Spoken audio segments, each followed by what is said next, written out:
मैं कुछ दिन पहले एक जानकार को मिला और उन्होंने मुझे एक बात बोली जिसने मुझे छू लिया। उन्होंने बोला, याद है हमारी मुलाकात कैसे हुई थी? कोई कॉमन फ्रेंड या ग्रुप नहीं था हमारे बीच।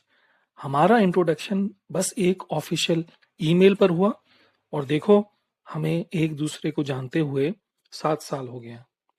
रिलेशनशिप्स रिलेशनशिप्स रिलेशनशिप्स मुझे लगता था कि उन्हीं के बीच चलती है जिनका कोई ब्लड रिलेशन है या प्रॉक्सिमिटी है, जैसे कि वो फैमिली फ्रेंड्स हों, सेम सोसाइटी में रहते हों, स्कूल में, कॉलेज में, ऑफिस में।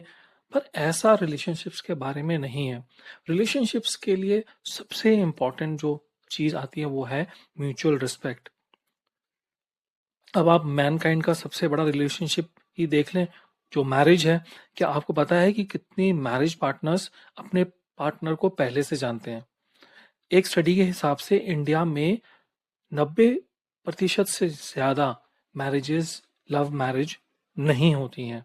इसका मतलब कि हम दूसरे पर्सन को पहले से नहीं जानते हैं।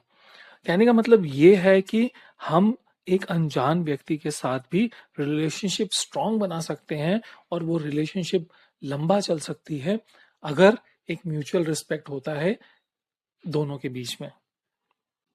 जो दूसरी चीज बहुत इंपॉर्टेंट हो जाती है रिलेशनशिप्स में, चाहे वो मैरिज हो या कोई और रिलेशनशिप हो, वो तभी चल पाती है जब दोनों पर्सन एक उस रिलेशनशिप को चलाना चाहते हैं, वो एक दूसरे की केयर करते हैं। देखिए, एक्सपेक्टेशंस होना तो बहुत नेचुरल है किसी भी रिलेशनशिप में। चाहे पेरेंट्स का बच्चों से एक्सपेक्टेशन रखना या बच्चों का पेरेंट्स से रखना, हस्बैंड का वाइफ से, और उसी तरह वाइफ का हस्बैंड से एक्सपेक्टेशन रखना।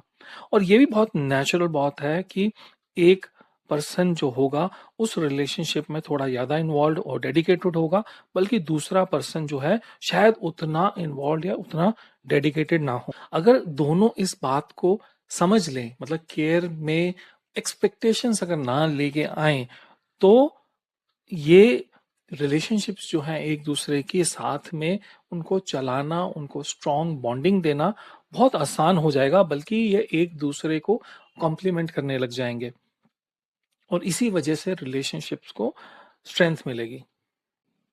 इसके अलावा जो तीसरा बहुत इंपॉर्टेंट पॉइंट मुझे लगता है रिलेशनशिप्स के लिए, वो है एक ओपन कम्युनिकेशन होना।